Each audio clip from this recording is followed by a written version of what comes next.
Hi guys! Welcome to another house tour. For this video, andito tayo sa Antel Grand Village in Bacau 2 General Trias, Cavite. For this video, we are going to feature their Nevada house and lot. This huge 4-bedroom modern house is perfect for a family of 5 or for families na may kasamang senior members. And without further ado, let's begin our house tour.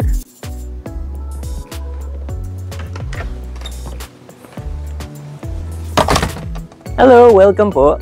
My name is Ephraim, your Cavite broker. Today we're here in Antel Grand Village, here in Grand Riverdale. For today's video, i-feature natin itong pinaka-modern nilang bahay, which is Nevada house model. For this Nevada house model, this is 165 square meters of house area at nakatayo ito sa minimum lot area of 150 square meters. If ever naman na gusto ng client na more than 150 square meters, marami pa naman tayong available na lupa na pwedeng pagtayuan itong Nevada house natin. This house is single detached, meaning may ikot ng client ang buong bahay. So, without further ado, tara po, pasukin na natin ang ating house model. Sa labas ng bahay, meron tayong 2-car garage, which is here. Kasama na rin po yung pinakabubong ng ating garage. So, the way na dinesign itong garage natin, bale, 1 car in front of another car, yung pinaka-style ng ating garage. And, pasok po tayo sa loob ng bahay.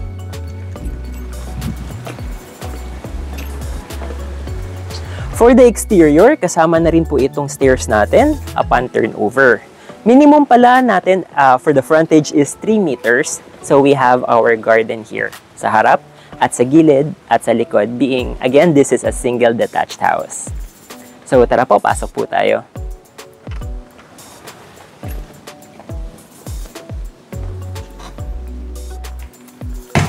Pagpasok pa lang natin, ma-observe nyo na open layout ang style ng ating turnover. By the way, here in Antel Grand Village, complete finish ang turnover natin sa bahay.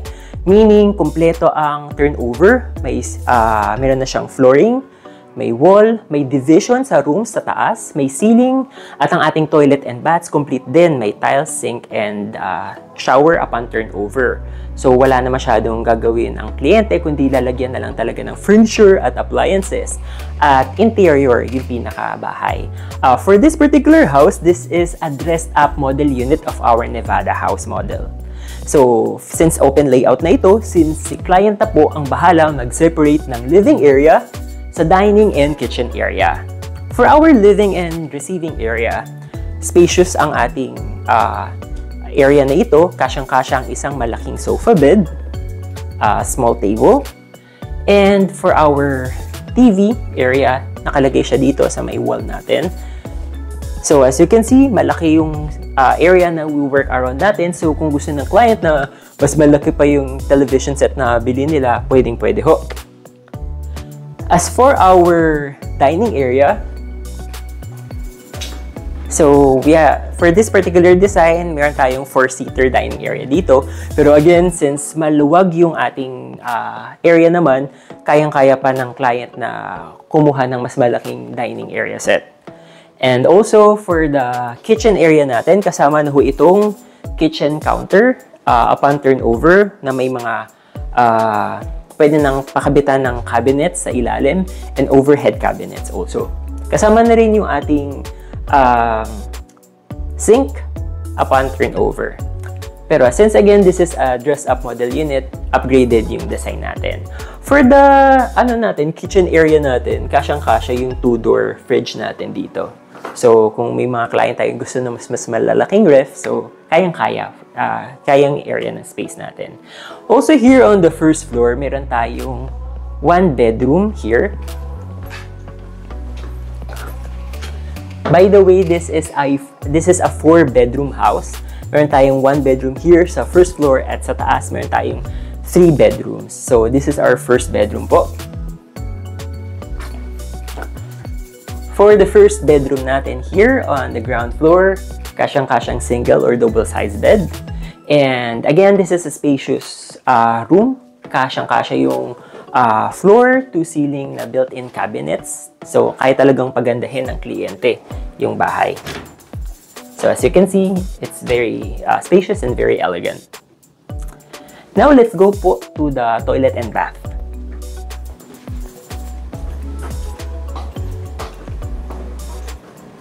Located here sa may stairs area ho natin. For our common toilet and bath, complete na siya with our sink, toilet, and shower. For the turnover, fully tiled na siya, and ang hindi lang kasama dito is tong division natin. So again, since this is a dressed-up model unit, in-upgrade na lang natin at nilagyan ng interior para very elegant talaga yung design ng bahay. Sa ilalim naman ho ng ating stairs, for this turnover, nilagyan siya ng cabinets. So, para may storage area tayo, and including this one also. Nilagyan na rin ng cabinets. For the stairs naman natin, kasama na yung steel railings. By the way, meron tayong back door dito. So, you have access sa likuran ng bahay. Roughly 2 meters pa ho itong space na to. So, you can convert it into a laundry area or dirty kitchen area. Also, aside from the back door, dito sa area ng dining, meron tayong access din to our garage. So, may lanay area tayo dito. May sliding door din. So, sakto kung galing sa grocery, mas madaling pumasok sa ating bahay. So, with that, let's go up to our second floor. Tara po. For our stairs here, as you can observe, meron tayong space provided here. So, si client, pwedeng i-customize tong area to. Pwedeng maglagay ng mga frames or family memorabilias. And also, maganda dito sa stairs natin, kaya yung ating mataas yung high ceiling natin. High ceiling siya. So, pwedeng maglagay ng chandelier or accent sa stairs area natin. So, tara po, akit po tayo. Welcome po sa ating second floor. For our second floor, we're dated dito sa ating mahabang hallway. Dito, meron tayong window. So, pwede natin i-customize. So, lagyan ng table or shelf. Or for this particular one, nilagyan natin ng chairs and shelves sa ilalim. And also here, ang maganda dito sa design ng bahay, mahaba yung hallway. So, for the walls, pwede tayo maglagay na maraming frames. We can put our pictures or family memorabilia, yung mga ganun po. And here on the second floor, we have 3 bedrooms. This is our first bedroom.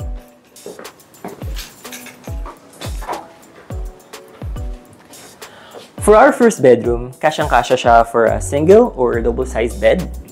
And spacious enough yung ating bedroom for us to build customizable built-in cabinets na from floor to ceiling yung height. And again, we are provided with 2 windows, one over here and one over there.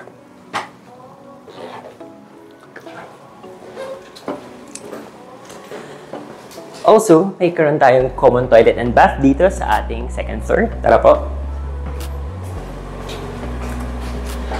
For our common toilet and bath, again, complete finish tayo. Meron tayong sink, toilet, and shower area. So, bahala na si client kung paano niya pagagandahin yung ating common toilet and bath. For our second bedroom, located siya dito sa dulo ng ating hallway. Tara po.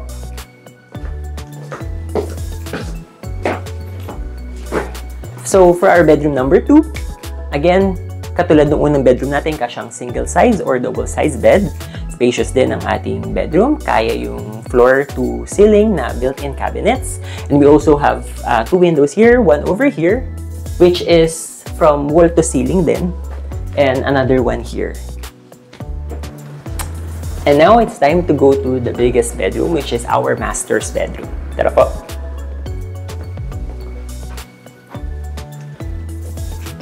For our master's bedroom, again, ito yung pinakamalaking kwarto sa buong bahay. So, as you can see, this is a double-sized bed. Pero kung gusto nila na queen size or king size, kasyang-kasya pa naman siya, guys. And also, again, malaki yung space na wall dito provided. So, kaya talaga lagyan ng malaking TV console. And also, ang pinaka-accent talaga na itong master's bedroom natin is yung buong wall nila leading to the frontage ng bahay. Actually, isa siyang malaking window. So, kung gusto talaga ni client na talagang very maaliwalas yung dating ng bahay, talagang marami silang pwedeng gawin para maging elegant yung bahay. So for this one, siyempre for privacy purposes, lalagyan lang talaga sila ng curtains po. Pero they can also work around the design. Gusto nila ng crayon blinds, pwedeng din naman po. So maraming pwedeng i-work around si client. And also, we have our walk-in closet over here. So ito ho, hindi lang siya kasama pang turnover. So, for the cabinets natin, guys, si client na yung bahalang maglagay nung ating mga cabinets. Pero, again, for the layout nitong master's bedroom natin, kasama talaga tong space na to provided for us to build the built-in cabinets or walk-in closets natin. And also, since this is a master's, may sarili tayong toilet and bath. This is the master's toilet and bath. Again, our master's toilet and bath, just like any other toilet and bath, complete finish na siya, fully tiled. May sink, toilet, and our shower area. Again, disclaimer, since this is a dressed-up model unit, iniba lang natin yung pinaka-tiles at naglagay si developer ng accents sa interior ng bahay para mas upgraded siya. And also, one of the highlights nitong ating master's bedroom is meron tayong access sa balcony. So, dito po ang ating balcony.